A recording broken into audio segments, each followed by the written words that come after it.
नमस्कार। आज हम एंजेल चाकमा केस के बारे में बात करने वाले हैं। ये एक ऐसी दर्दनाक घटना है जिसने पूरे भारत को अपनी पहचान और न्याय जैसे कुछ बहुत ही मुश्किल सवालों के आईने में खड़ा कर दिया है। तो चलिए इस मामले को जरा गहराई से समझते हैं।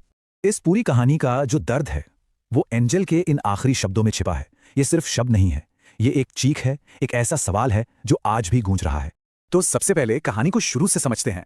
एंजेल चाकमा थे कौन और उनके साथ आखिर हुआ क्या था? ये सिर्फ एक क्राइम रिपोर्ट नहीं बल्कि एक जीती जागती जिंदगी की कहानी है जो अधूरी रह गई। एंजेल 24 साल का एक नौजवान था। त्रिपुरा से हजारों किलोमीटर दूर देहरादून आया था अपने सपने पूरे करने, MBA करने।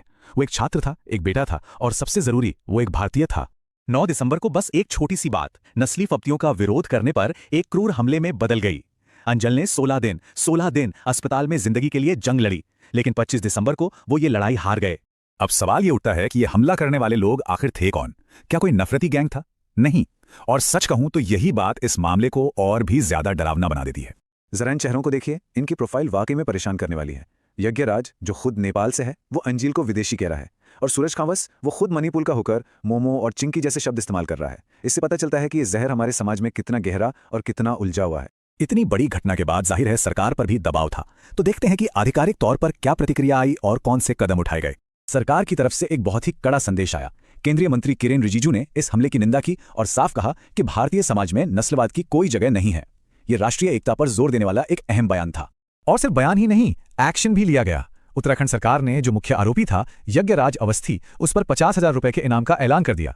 तो कुल मिलाकर देखें तो सरकार ने तेजी दिखाई, गिरफ्तारियां हुई, मुख्यमंत्रियों ने फास्ट ट्रैक ट्रायल का भरोसा दिया और राष्ट्रीय स्तर पर नेताओं ने कहा कि ऐसी हरकतें बर्दाश्त नहीं की जाएंगी।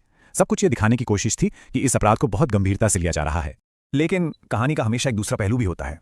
सरकारी कार्रवाई अपनी जगह थी, पर बहुत से लोगों ने इस पूरे मामले को संभालने के तरीके पर गंभीर सवाल भी उठाए। और देखिए, यहीं पर कहानी में एक बड़ा मोड़ आता है। एक तरफ सरकार हत्या के आरोप में गिरफ्तारी की बात कर रही थी, तो दूसरी तरफ परिवार और एक्टिविस्ट का यह आरोप था कि पुलिस ने तो शुरुआत में नस्ली नफरत को एक मजाक बताकर पूरे मामले को कमजोर करने की कोशिश की थी। सोचिए, एक जान चली गई और उसे मजाक का नतीजा बताया जा रहा था। और फिर इस केस ने सिर्फ अंजल के लिए न्याय की मांग नहीं की, बल्कि सिस्टम में बड़े बदलावों की मांग को भी जन्म दिया। लोगों ने कहा कि हमें एक सख्त एंटी रेसिज्म कानून चाहिए, पुलिस की ट्रेनिंग की जरूरत है, और NSO जैसे संगठनों ने तो ऐसे मामलों में मौत की सजा तक की मांग कर डाली। तो चलिए अब इस एक घटना से थोड़ा पीछे हटते हैं और बड़ी तस्वीर को समझने की कोशिश करते हैं, क्योंकि सच तो यह है कि एंजल का मामला भारत के एक बहुत पुराने और गहरे जख्म की बस एक झलक है।